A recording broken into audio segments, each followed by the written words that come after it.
And joining us now also from London, a spokesperson for the Muslim Public Affairs Committee UK, Mr. Imran Shah. Sir, welcome to the program. Will Myanmar give in to this probe?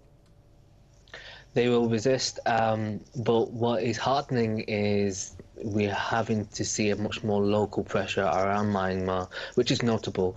So they won't simply just, they won't simply just ignore this. They will see this as a significant step backward for themselves, but they will obviously resist until the end.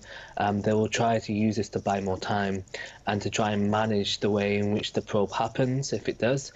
But this is actually really good news, because I remember speaking about this situation earlier this year, and the conversation was very much about how do we get the world to wake up and to take this issue seriously.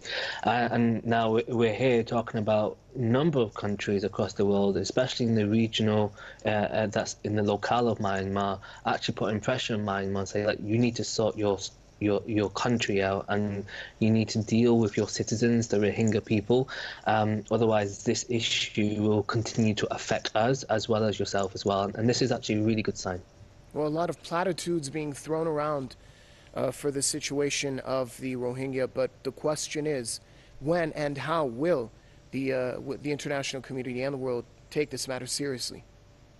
Well, there is an increasing sort of sentiment of this is taken more seriously. And again, this is not because of those nation states themselves. This is because of the hard and invaluable work of human rights organizations and particular people inside the UN, as opposed to the UN apparatus overall. And they're pushing on this issue really hard. And this is why you're starting to see, after so many years of negligence and just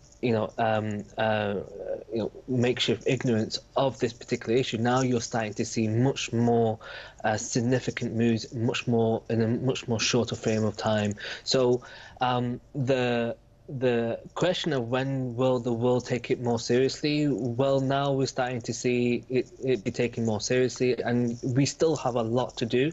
By all means, there is so much that needs to be done, and it seems that Myanmar is essentially putting a lot of resistance up. So we're going to see this saga continue, I think, for the next number of years, but it may actually lead to very drastic sanctions, very drastic measures by particular countries around Myanmar to make them comply to international standards. All right, thank you very much. Spokesperson of the Muslim Public Affairs Committee UK, Mr. Imran Shah, joining us from London.